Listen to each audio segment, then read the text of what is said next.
Welcome everyone. Thank you for joining today's webinar, specifically focused for the CBIT project. And we are happy that the Bangladesh has agreed, the Department of Environment from the Environment Ministry, Mr. Mohammad Hussain as Deputy Director has joined, and uh, we are glad that he is happy to share the experience and what are the lessons learned from the CBIT project. So Bangladesh is the few of the country from the Asia region that has already started and now near to end the first phase of the CBIT project 1. And there are lots of benefits and the outcome they have achieved during this first phase of the CBIT project. So it's a very good opportunity for the all Asian region that you can learn, you can ask, you can do whatever, you can ask any question for the related to CBIT project. And some or most of the countries are now have got the approval from the JEP that about the CBIT project, but they have not started the implementation. So this is the good opportunity for you to learn what are the benefits and what are the lesson learned and what are the activity that you can also do for your countries. So first of that, we will go through some introduction by my colleague Susan Conrad, and then after we can do some group photo and the Mentimeter exercise. So I now welcome my colleague Susan Conrad for the introduction speech. Thank you so much, Jaipal, and thank you everyone for joining. Good to see many of you. I hope a few more will join us. Yeah, a very warm welcome from my side also, and a very warm welcome to another one of the exchange webinars in this Asia Transparency Network, which is coordinated by Jaipal. We already had a few of those webinars to share lessons learned among countries, which is always good. Yeah, for those of you who don't know me yet, my name is Susanne Conrad. I'm a project officer at the UNEP Copenhagen Climate Center. And together with my colleague Fatima Sarah, we coordinate the global CBIT GSP project. So CBIT GSP stands for Capacity Building Initiative for Transparency, as you know, and the Global Support Program. And it's implemented, it's funded by JEF, implemented by UNEP, and executed by the UNEP Copenhagen Climate Center. And it's basically a global project under the umbrella of CBIT, of which we are going to hear more about today. But we're basically there to complement the existing support through national CBIT projects and also through the JEF enabling activities for the preparation of reports. Yes, we all know that CBIT is one of the largest support to transparency in countries in terms of size and scope of the support, and basically puts in place necessary structures and arrangements and capacities to build a sustainable national transparency system. This is the overall goal, so that one is able to comply with the ETF and regularly prepare the upcoming Biennial Transparency Reports, which will be a daunting exercise for most countries. The really good thing about CBIT is that the countries can really define the scope of the project themselves, as long as it falls under the umbrella of transparency. So if a country is really interested in transparency of adaptation or M&E of adaptation, then this can be the primary focus of the project, or if it's tracking of climate finance, this can also be the scope. So this really flexible scope under CBIT is really something that countries can utilize to the extent possible, and should utilize, because it's really good to define the project according to your own kind of transparency needs. And what is also important to point out is that JEF now offers countries to have a second CBIT project. So once you have concluded the first one, and there's still a clear need for transparency support, we all know that the needs for transparency are very, very large, very comprehensive. So countries can apply for a second project. So that's also something that countries can have in mind, can bear in mind when they're implementing their first project. In Asia, most countries actually already have a CBIT project, as Jaipal just said, which is really good. They're all in different stages. We're gonna hear more about it from Jaipal in a short while. But most of them are under implementation at the moment.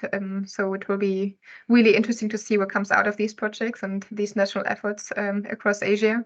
I'm very looking forward to hear about Bangladesh's experience, who gratefully agreed to present in this webinar.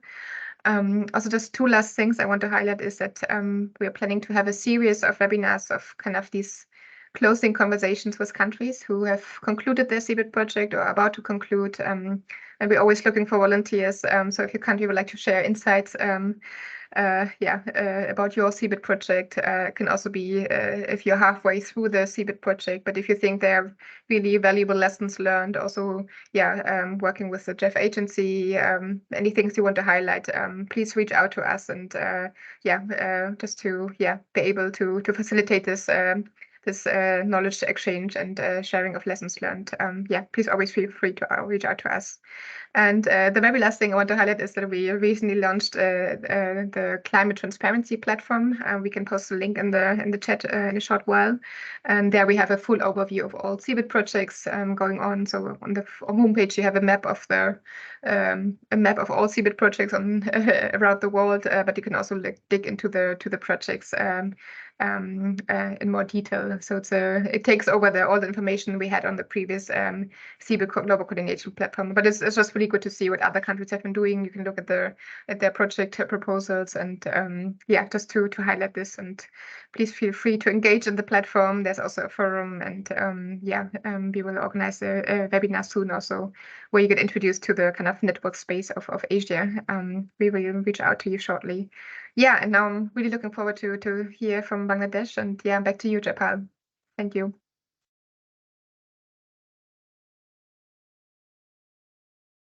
You're muted, Japal. Sorry. So thank you, Suzanne, for highlighting the important topics and what are the highlights of our today's webinar and the importance of the CBIT project. So now I will share our first Mentimeter, and then I will take a group photo of everyone. So let me start the Mentimeter exercise. You can also click on the link that I have posted in the chat. So you can directly go through a Mentimeter, or if you are not able to click the link in the chat, then you can scan the code and enter the voting code.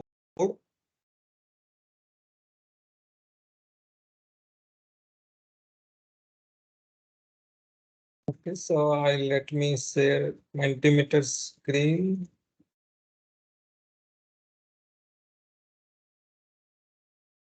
Okay.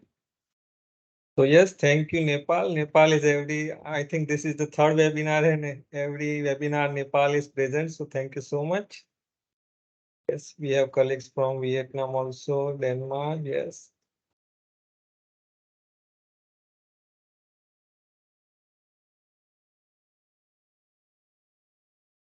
If you have any difficulty in logging, you can unmute and speak, or maybe you can post a question or query on the chat box.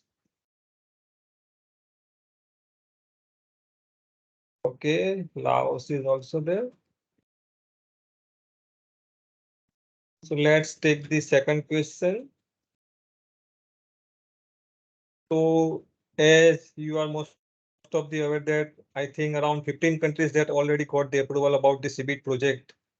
So I want to know that what are the status of the current CBIT project in your country? So it is already approved that I am not said I have not included the approve option. But some countries have already approved but not started. Some are already under implementation. Some have, I think, 4 or 5 countries that already around nearby complete the first phase of the CBIT project, like Bangladesh, Mongolia.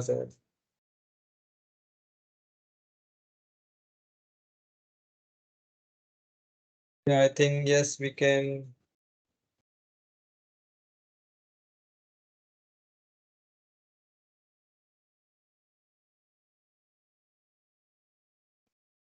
Yeah, so many. I think most of the people are saying that it is already approved but not started the implementation. So today's webinar will tell you that if you have started early, what are the benefits that you will get through a CBIT project. So Bangladesh presentation is all about what are the benefits they have achieved during this last 3-4 years of the CBIT project.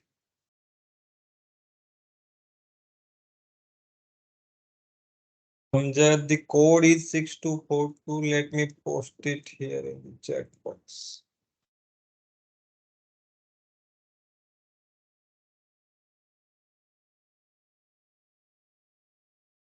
Okay, now I think we have received vote from everyone. I am closing this Mentimeter. We will start it again after the end of the webinar.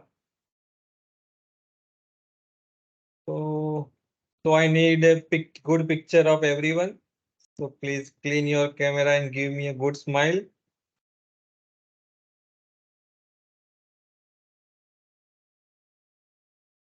Yes, Amjad. Yes, Rajan. Thank you.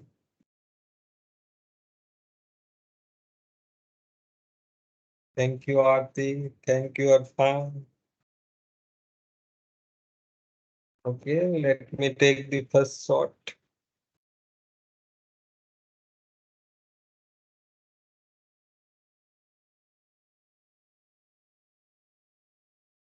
Just to wait for half a minute. I will take a second picture.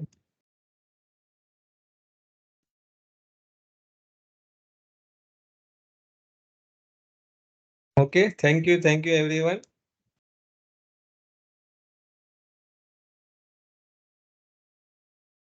So for the next phase, we have a presentation from the so FAO is the implementing agency in the Bangladesh. So we are glad that Mr. Arfan from the FAO, the person who is handling the FAO's activity related to CBIT project in Bangladesh is also here. So let us hear some 4-5 minutes from him that how FAO implemented the CBIT project and what are their experience. And then after I will speak about 5 minutes about the CBIT project, and then we will go to the main presentation of the webinar. So Arfan, are you here? You can hear us? Yes, I can hear you. Yeah, please, the floor is yours. Thank you, Japal and CBIT GSP team to organize this important webinar, and I appreciate your willingness to hear what Bangladesh learned from CBIT1 project. So FAO is a technical entity of UN, and in Bangladesh, we are mostly supporting government in the areas of agri-food system transformation, climate resilience building, natural resource management, forestry, and formulation of national policy and strategies. So for CBIT window is a bit new for Bangladesh, like other country, and it's a new window under JEF to support the climate transformation related issues. And in Bangladesh, when FAO started this process, we initially considered affluent waste sector.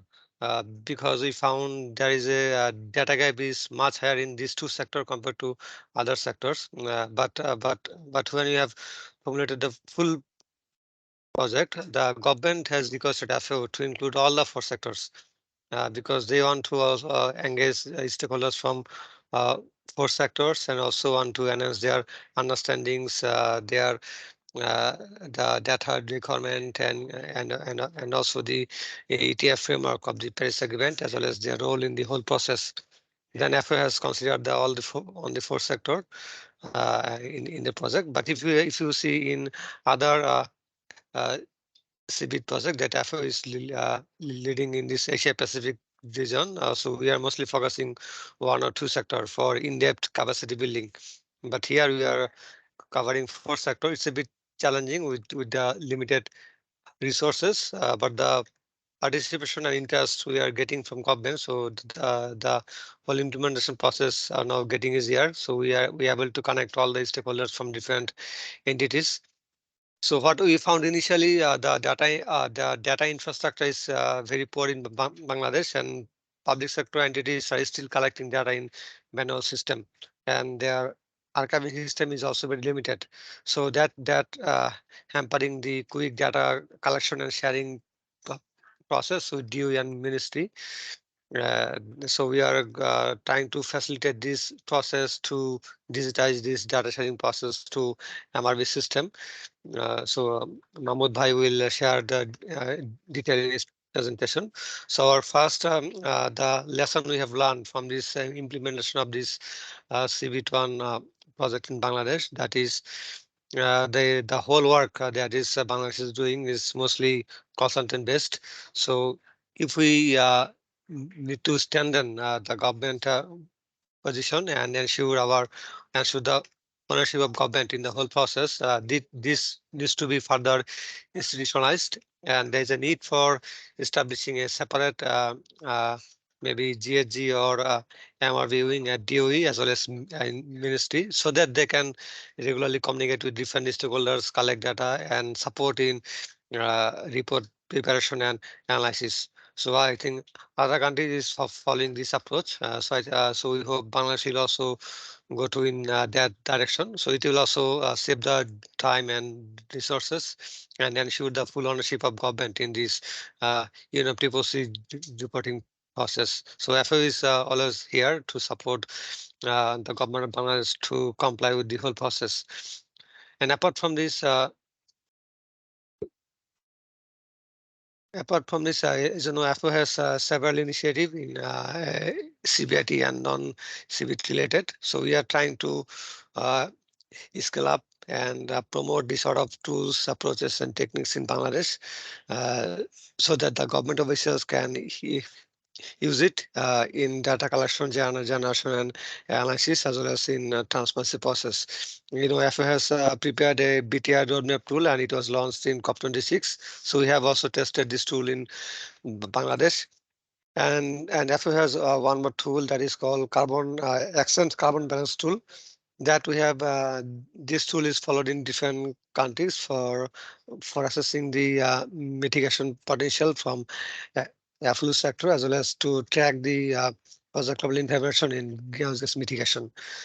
And apart from this, we have recently FAO has introduced an NDC expert tool for affluent sector and waste sector as well. So using this NDC expert tool, any country can examine their overall mitigation potential, as well as can track their the commitment that they have made in the NDC. So we have also introduced that tool in Bangladesh also. So I think the government stakeholders are now capable enough to use this tool and that can support in devising the NDC.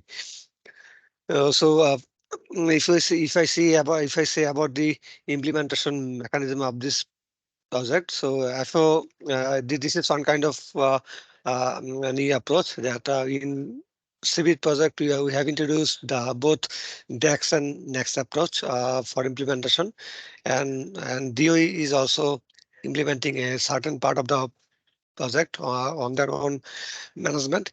So we believe that is somehow also ensuring the ownership of DOE as well as ministry in the CBIT project. So and we are also thinking to take the CBIT Phase II project. So in the Phase II project, FAO is thinking to transfer all the resources to government. So as CBIT 1, DOE has gained some expertise in managing fund and implementing activities. So I think that will also help them to effectively implement the CBIT Phase II with little engagement of FAO, because we believe DOE has full capacity at this moment, and they have a wing, environmental climate change wing, and there is a good level of expertise. So they are very capable to take it forward. So FAO will support them in CBIT Phase II, as well as through any other initiative that FAO has at present. Last but not the least, so we found from FAO side the government is very positive. They want to mainstream the enhanced transparency framework in their own system. They also want to engage different stakeholders from for all the four sectors, and that is I think very positive thing. And I think that will be major driving force when we have all the stakeholders on place, and they are working to achieve a shared or common goal. I think that is the one more strength to be Bangladesh. You know, the Bangladesh is the leader of climate change adaptation, and the country is also doing well for mitigation. So in enhanced transparency framework, the leadership Bangladesh currently have and the expertise we are seeing at present. So the country, we believe the country will make a good impression among the developing countries to attain this ETF under the Paris Agreement. So at this point, I'd like to conclude myself. Thank you so much for inviting me. Yeah, thank you.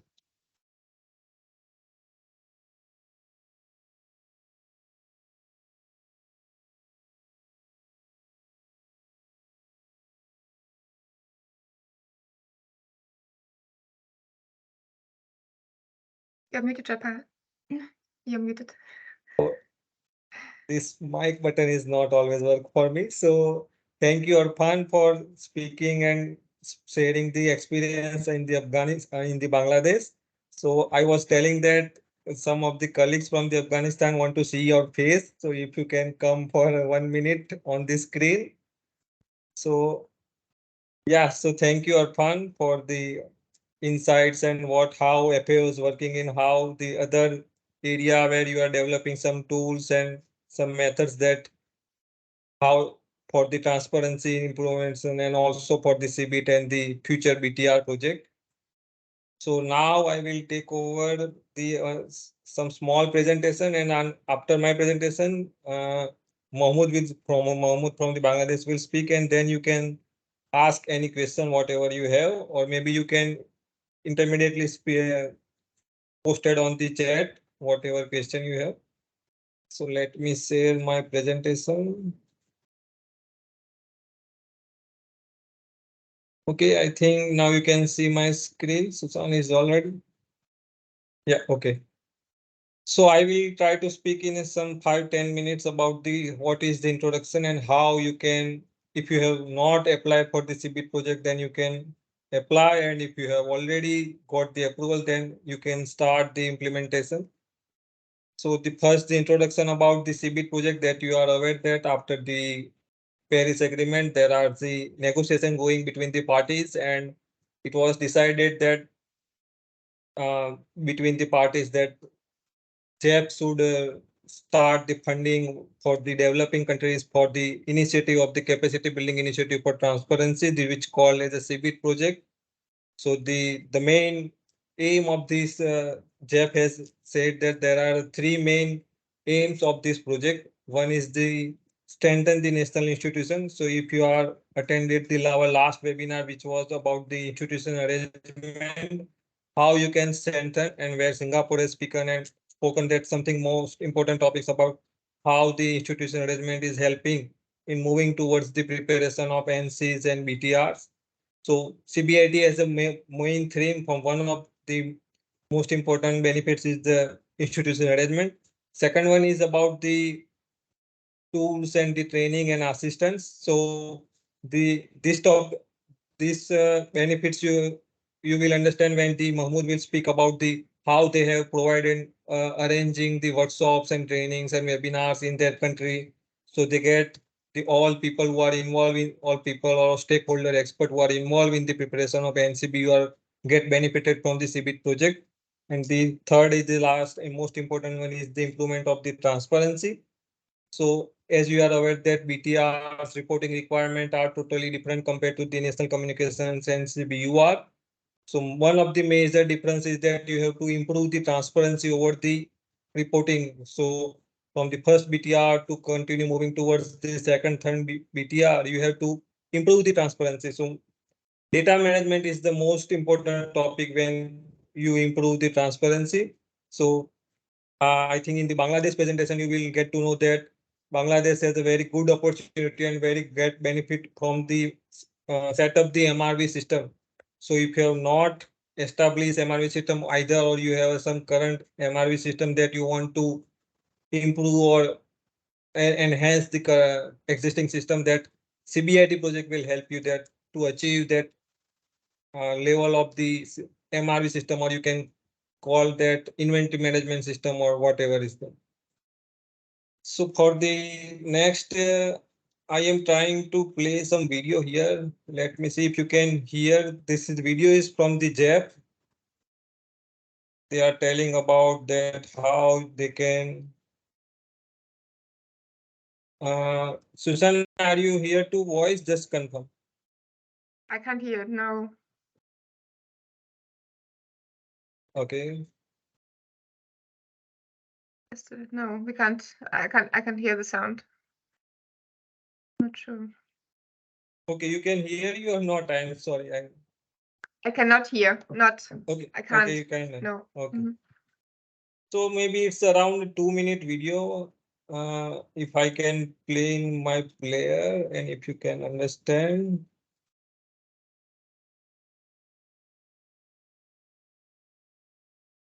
Just give me a 1 minute.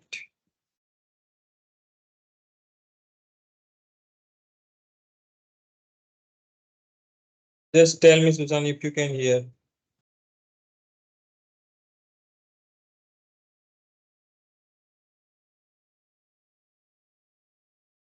Can you hear, Susan? Your mic is muted. Yeah, sorry, I cannot hear it. I cannot hear it. Okay, then leave it. So let us I will let's share leave the it. Yes. screen.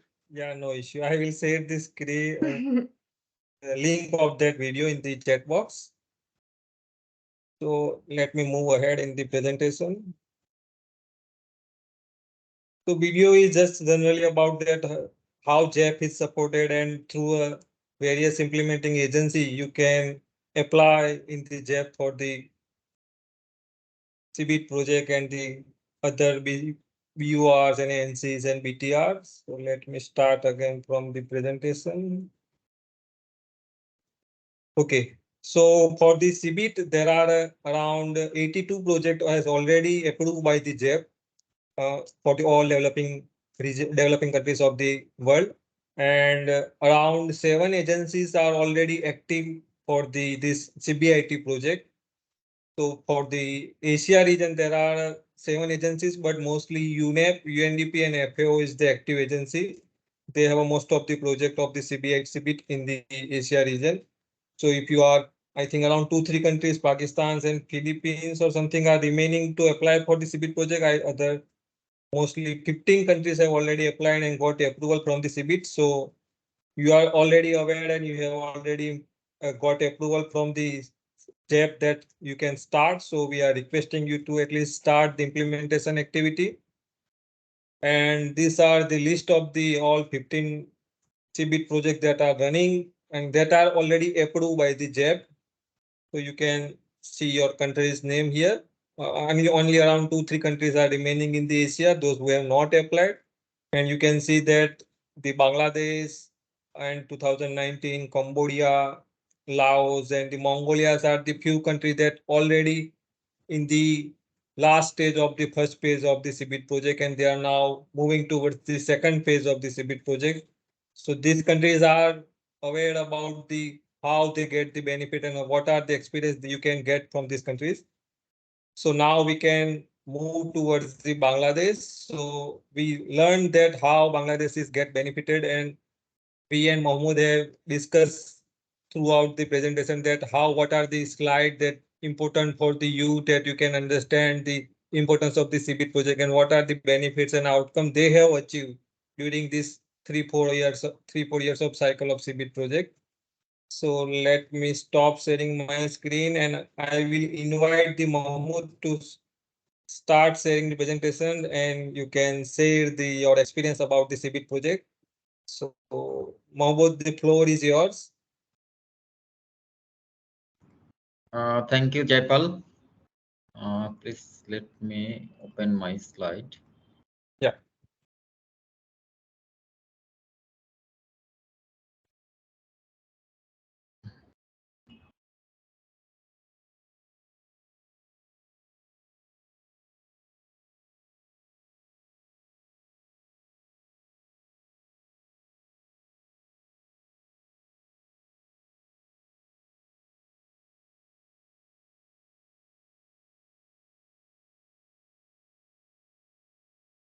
Yes, Mohammed, we can see your slide. Okay, thank you. Firstly, I would like to thank CBIT GSP for organizing this important webinar. I will share our experience from Bangladesh side. I'll mainly focus on the benefits and outcomes of CBIT projects and lessons learned from Bangladesh. Welcome to my presentation. I am Muhammad Mahmoud Hossain. I am working as a Deputy Director Climate Change at Department of Environment under the Ministry of Environment, Forest and Climate Change, Bangladesh. and I am also working as a project director of CBIT project in Bangladesh. Firstly, I'll I recall the Article 11 and 13 from Paris Agreement, and then I'll show an overview of the CBIT project in Bangladesh. Then I'll show a short animation video on the outputs and outcomes of CBIT project in Bangladesh. You all know that in Paris Agreement, Article 11 has emphasized on the strengthened institutional and human capacities to report on NDC, especially for GHG emission mitigation and adaptation activities. And also Article 13, it is specified that all countries have to meet a enhanced transparency framework for transparency. So also in Paris Agreement, Article 13.7, each party shall have the following information to submit a national inventory report, especially of anthropogenic emissions by source and removal by sinks of greenhouse gases. So, as a party to the UNFCCC, Bangladesh and all other developing countries are have obligation to submit their national communications, biennial update reports, biennial transparency reports, nationally determined contributions, national adaptation plan. So we have taken a project in Bangladesh, from CBIT initiative. And in Bangladesh, the project is titled as Strengthening Capacity for Monitoring Environmental Emissions under the Paris Agreement in Bangladesh. It started in January 2020 and it is extended to December 2023. And funding source is the Global Environment Facilities, and total budget is 0.86 million US dollar. And development partner is Food and Agriculture Organization. So the project objective is to strengthen our institutional and human capacity in Bangladesh to meet the ETF, which is mentioned in the Paris Agreement, to track our progress, especially for mitigation and adaptation actions identified in the NDC. The project has three components. First one is strengthen national institutional arrangement and capacity to enhance our market transparency. And second one is strengthen technical capacity to assess the emission and removal and monitor our mitigation activities. And third one is strengthen capacity to monitor and reporting our adaptation activities in support of NDC.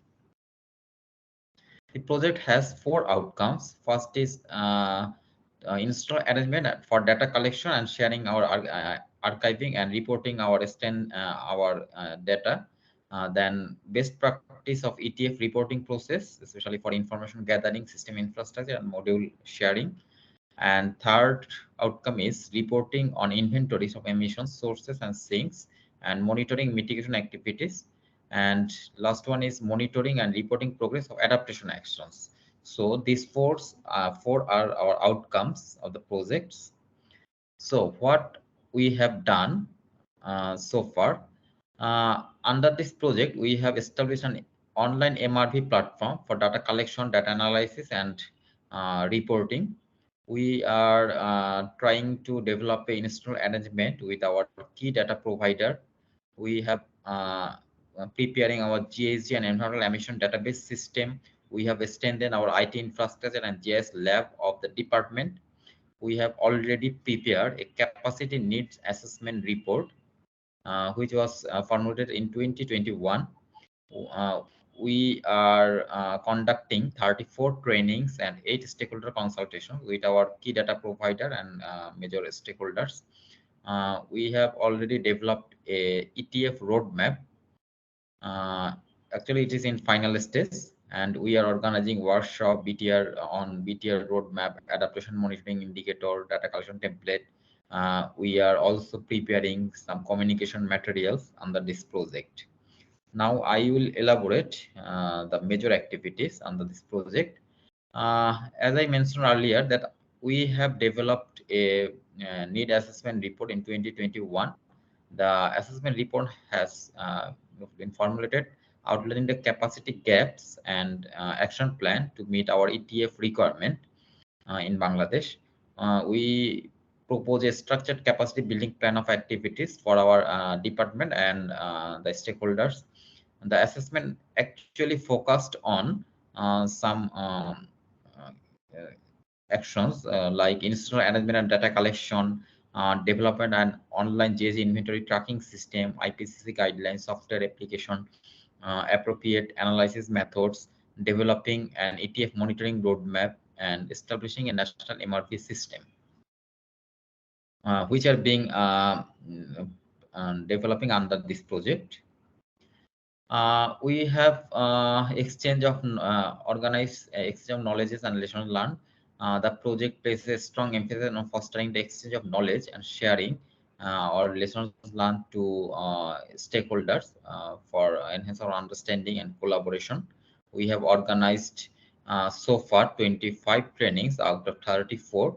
We have organized several meetings with our key data provider and relevant stakeholders.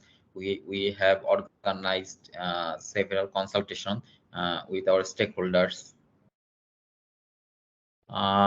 We have strengthened our institutional capacity, especially on our IT infrastructure for archiving and other support for our data.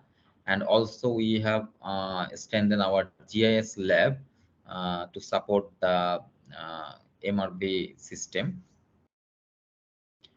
Under this project, we have developed a climate change MRB system. It is almost finished. Hopefully, it will be hosting by next month, this MRB system.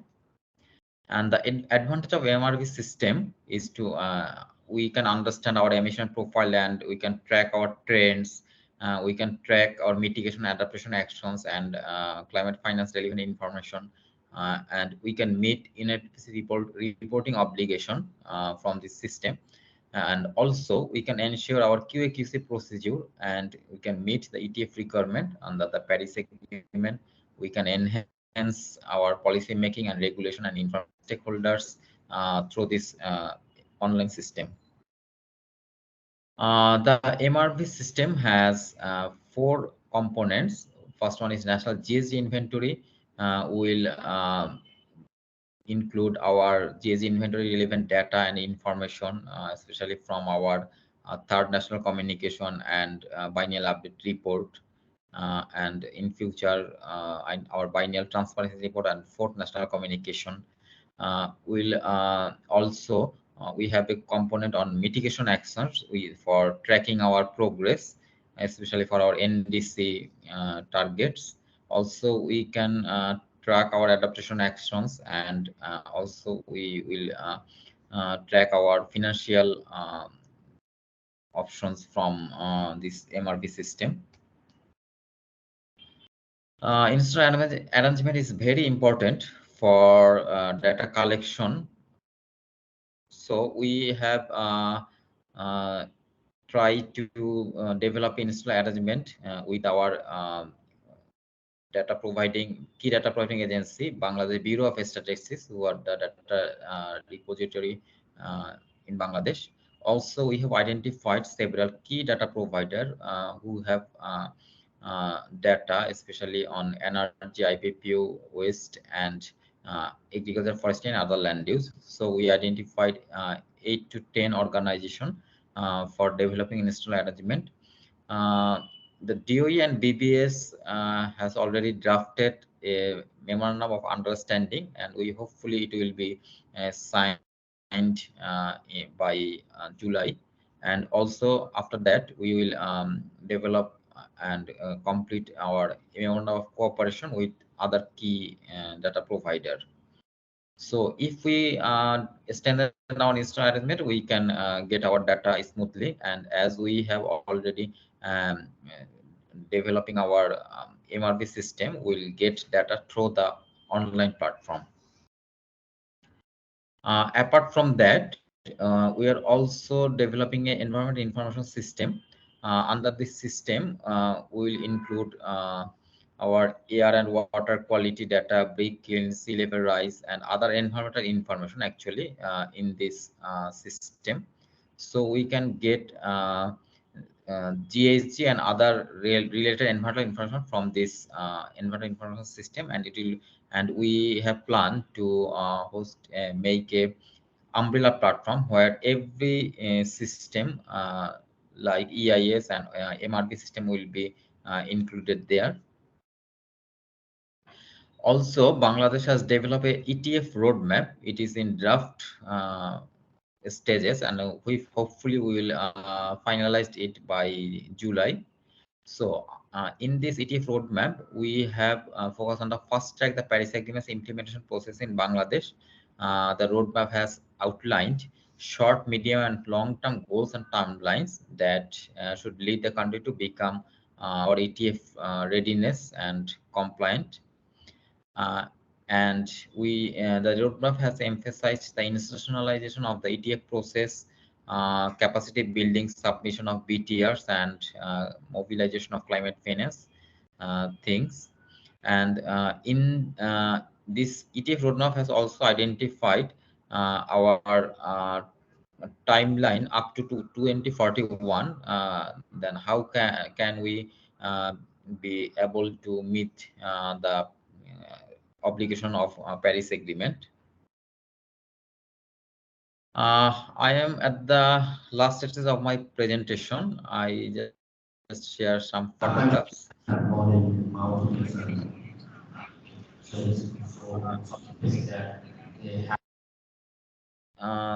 The first photograph is a moment in the inception workshop in 2020, and the second one is photograph from our training on GSG inventory at our department. And these two photographs are, one is consultation workshop in Bangladesh position paper before COP27, and another one is left side is training on ESS and procedure for climate change. Now I want to share a short animation video on CBIT project in Bangladesh. The video will mainly focus on the activities and output of the projects.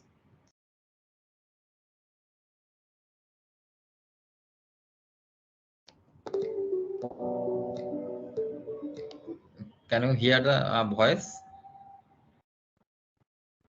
Yes, Mohammed, we can hear. Yeah, thank Our you. planet Earth is facing a critical climate challenge at present. Rising global temperatures and extreme weather events are not only disrupting ecosystems and endangering the existence of countless species, but also putting human beings at significant risk.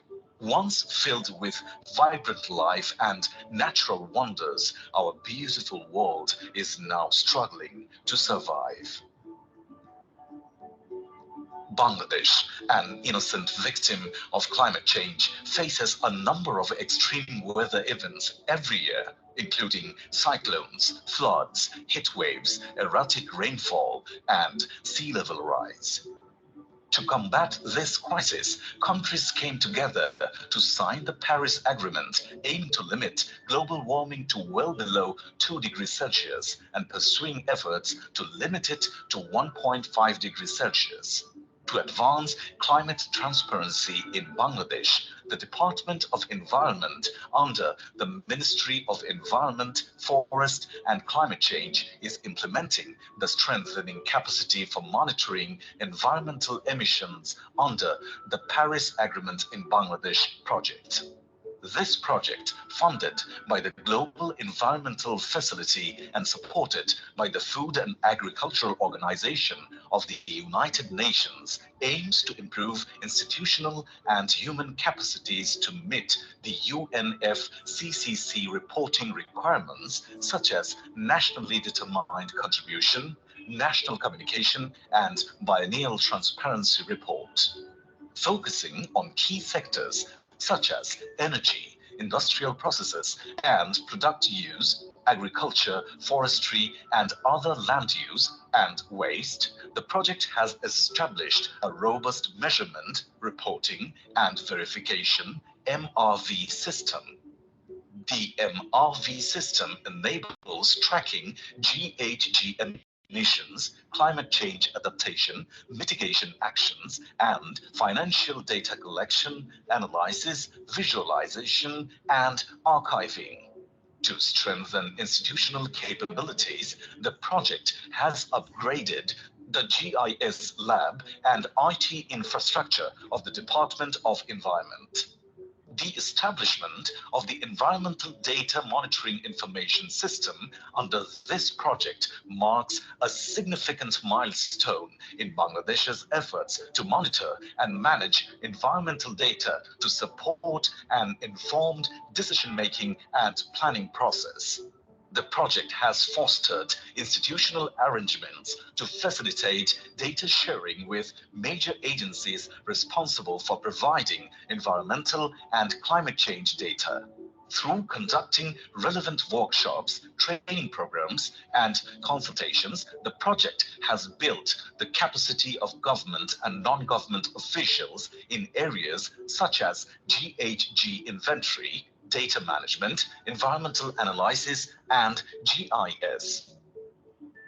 To accelerate climate transparency in Bangladesh, the project has formulated an enhanced transparency framework for the country. Moreover, the project has developed a range of communication materials to increase awareness and knowledge among the stakeholders and data providing agencies. These outcomes collectively monitor the progress of mitigation and adaptation actions outlined in Bangladesh's NDC and NAP. By fostering transparency, establishing key information systems, conducting capacity assessments, and promoting stakeholder engagement, this project contributes to fast-tracking the implementation of the Paris Agreement in Bangladesh. Together, we can combat climate change, protect our environment, and create a sustainable future for all.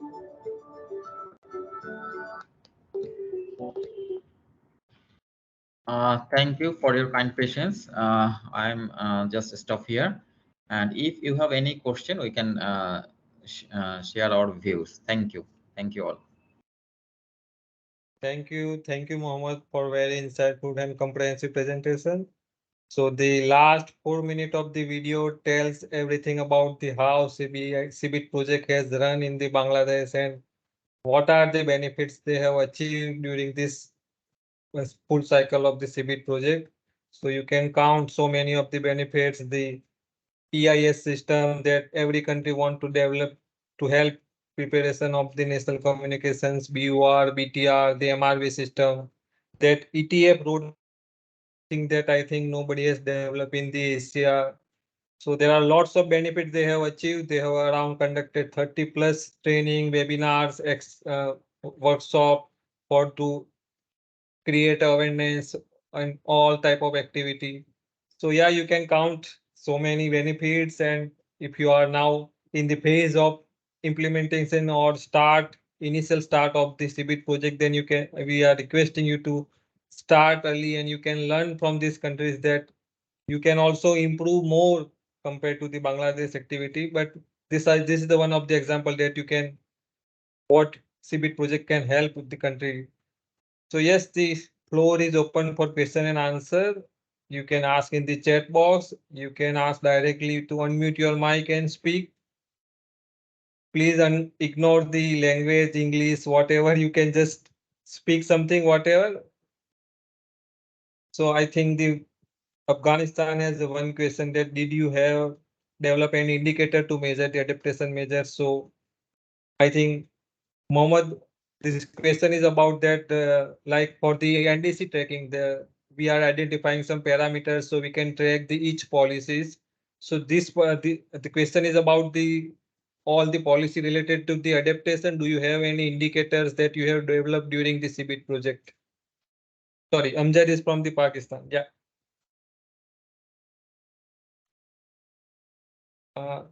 Mohammed, you can, yeah. Yeah, I can hear you. Thank you. We have indicator that has been developed for both adaptation and mitigation. And through this indicator, we'll track our progress for adaptation and mitigation as well as our financial information. Yeah, so Amjad also want to know that what are these indicators that you have developed, if you remember any of.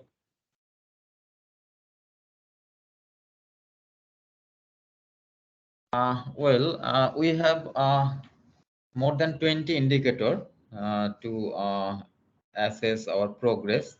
For example, we have an indicator on awareness raising. We have an indicator on our capacity enhancement. So we have organized more than 30 trainings and trainings for our capacity development. This is just an example. We have more than 20 indicators. Yes, thank you. So I think Rajan has also raised the question. Rajan, you can speak. Thank you. And thank you, Mohammed, for this wonderful presentation. I think it has certainly added values to accelerate our project activities, because in Nepal, we haven't started our project activity. By the way, I'm actually the national project manager for CBIT project in Nepal. So my question is basically focused on MRV online portal that you have mentioned during your presentation. So who is actually managing that MRV online portal? So that is number one. Second question is, can you please briefly share some of your experience that how the structure of MRV mechanism exists? Actually, that is about the governing structure of MRV. And the third question is, in what level the capacity need assessment was conducted, because most of the activities in Bangladesh and in Nepal are very much similar to each other. So your explanation would certainly help us to build similar kind of tools and tactics to accelerate our project. So my expectation is to learn more from you. Yeah, thank you. Thank you, Rajan. To manage our MRV system, as it is a web platform, we will identify several coordinator. I mean, for sectoral coordinator who will manage the platform. Also, we have planned to share our ID and password to our key data provider, who will share their data to us, and our department will act as a managerial site. So we'll get data from the our data provider, and then the data will be compiled or analyzed by the sectoral coordinator, and overall the thing will be coordinated by a coordinator. This is so far we have things like this to manage our MRP system. So from the governing structure of our MRP, we have planned to develop some sectoral team. I mean, 4 teams from DOE side, and each team will constitute 3 to 4 officials for a specific sector. They will manage the data and the MRP system. And as I mentioned earlier, we have formulated our capacity need assessment report in 2021. In the report, actually based on the key gaps and needs for our department and our key stakeholder for collecting data and developing GHG inventory actually. So I think I can answer your question, Mr. Rajan from Nepal. Yeah, thank you, Mohammed. Thank you for answering the question, and thank you, the Rajan, for asking the very important question. So I am waiting for more question. If anyone has any question, you can just unmute and speak.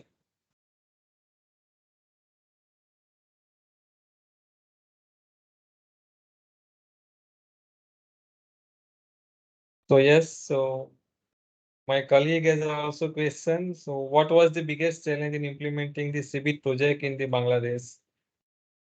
So maybe you can speak 2, 3 major important points. Well, I think institutional arrangement is the biggest challenge in implementing the CBIT project in Bangladesh. Actually, we have to depend on several key stakeholders for data and information. And the data is now in practice, we collect manually. We send a letter to getting data, and then we receive data, or several times we have to knock them.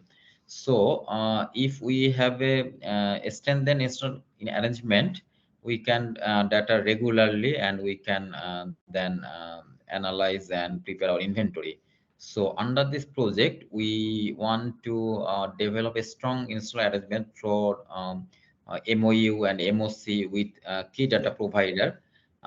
It is not completed yet, but we are in a stage to finalize the things. If we develop this arrangement, I think we can overcome the challenge.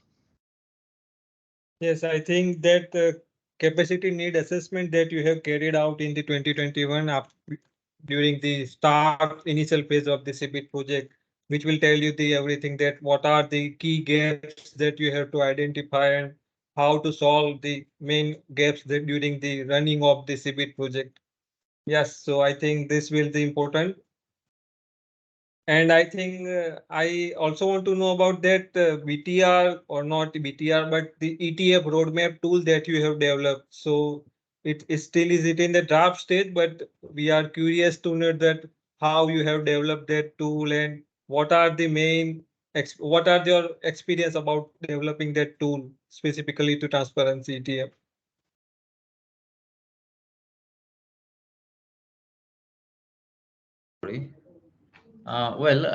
We have already drafted our ETF roadmap. Actually, the roadmap is emphasized on our long-term, mid-term and long-term plan, how we get strengthened and capable to meet our ETF. And also we have developed a tool.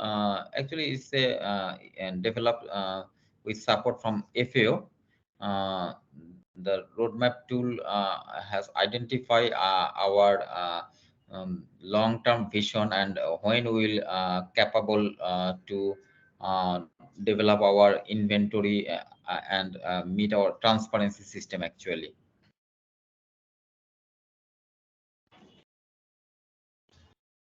Yeah, thank you. Yeah, thank you, Mohammed.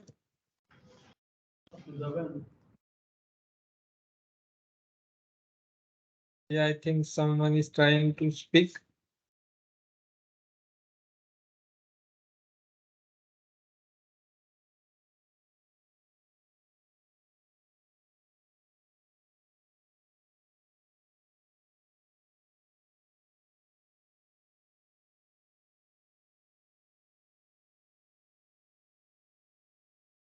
Yeah, if anyone has any question, you can just ask.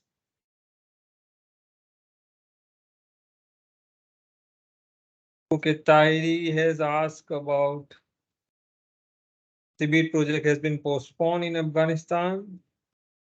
So I think from the our CBIT GSP side, we can't answer this question, but maybe the implementing agency and or maybe some person from the JEP secretariat can answer, because we kindly do some kind of support activities for, but not the some decision that about the project. So as per I think UNEP or UNDP is the implementing agency in the Afghanistan. So maybe you can ask them to what are the some problems, maybe something, some political problem they are going on, or maybe some they are already maybe a discussion during with the JEP.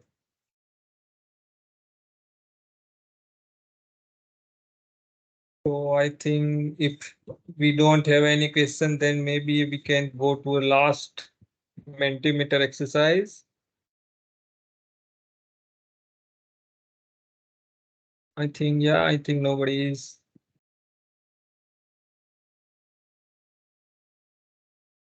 Okay, let me share the link.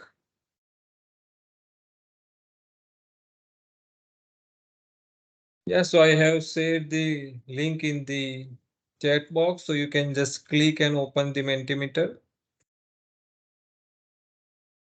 Okay, maybe Rajan has a question. Yes, Rajan, you can speak. Yeah, actually, I forgot to ask one question before. So, in terms of the data provider and the focal agency, like a climate change focal agency in Bangladesh, actually, just wanted to learn more about the understanding between these two institutions, because sometimes the government agencies, like they are quite like struggling in terms of getting the sufficient data or the information related to climate change, and sometimes the civil society organization, they provide the information or data, and but that is not very much relied and that is not very much authentic. So that kind of understanding is already usually exists. So in the case of Bangladesh, like how you manage that kind of the conflict between the data provider and the government entity, and what are the mechanisms that you can organize such kind of coordination meeting or the bilateral meeting on a regular basis?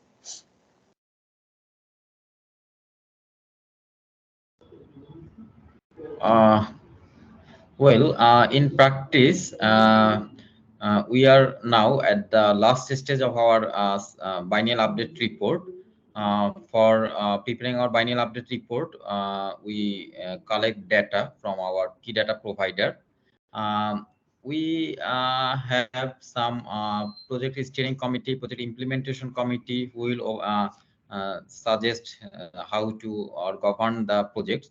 Also, we constituted some core sectoral working group with experts and from the key stakeholders uh, to quality assurance and quality control of the data. And also in Department of Environment, we have some key sector leads for each sector. They also regularly meet with our consultancy services who are responsible for collecting data and information. So we work as a team to collect and analyze the data. Also, under the CBIT project, we have organized several consultation workshops with our key data provider. We invite them to our trainings and consultation. I think through this project, both project actually, I mean, apart from CBIT, we have BUR1 project. So we work together to properly develop our GHG inventory. Thank you. Yeah, I think Rajan is curious to start the CBIT project in Nepal, and it's good that you want to know everything, what are the experience of the other countries, so they can improve in their country. And yes, so let me, some people are already answering the question. So let me say the Mentimeter screen. So our question is, if the CBIT project has already approved, then if it is not started, then you can share the what are the greatest challenge. If you have already going on and reach the halfway, then you can also tell us the what are the main challenge that you have faced during the past years or past months. So institutional management is of course is the biggest challenge. Mohammed is also mentioned that, but you can also see that in his presentation that they have successfully established the MRV system in the country, in the Bangladesh. So now move onwards when they preparing the BTRs and national communication and other regular whatever reporting to the UNFCCC. This MRV system will always there to help them, anyone who join the ministry or some other institution. So once you develop the proper or establish institutional arrangement, it will greatly benefit the all future communications to the UNFCCC.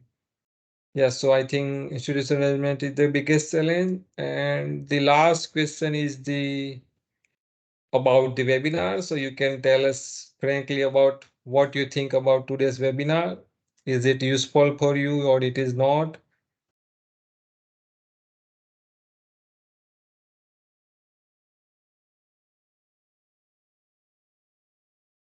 Webinar is useful. So better please answer. It will help us to improve for the future webinar.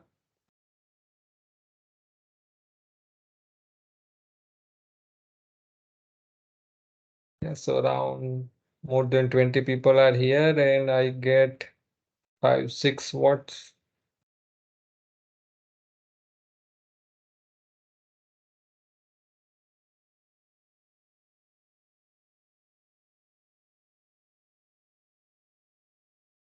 And if any country want to share something about like this, Bangladesh is sharing their experience about the CBIT. If you want to share some experience about your country, maybe about CBIT or ETF, or if you have developed the MRV system kind of in your country locally, then you can also share with us. We will arrange the webinar for the all for the Asia region that other countries will also get benefited from your experience. And I think Suzanne has already said in the chat our CBIT platform. So it is already launched in the June session. So from now onwards, you can also post anything, any question, any doubt on our platform. We can answer or we can discuss maybe like a kind of a group discussion with among all of us. Okay, I think I have received around 7 questions. So let me stop sharing here.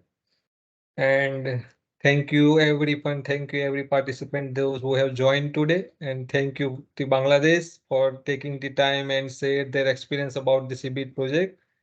I hope everyone understand and they get something about what are the benefits and outcomes of the CBIT project in Bangladesh and how you can improve in your country.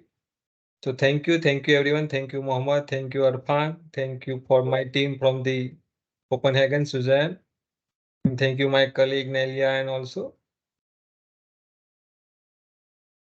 Thank you, everyone. Yeah. Thank you, Jaipal, and thank you, everybody. Thank Thank you, you. Susan. Thank you, Mohammed. Bye. Bye-bye. A good day to you. Bye.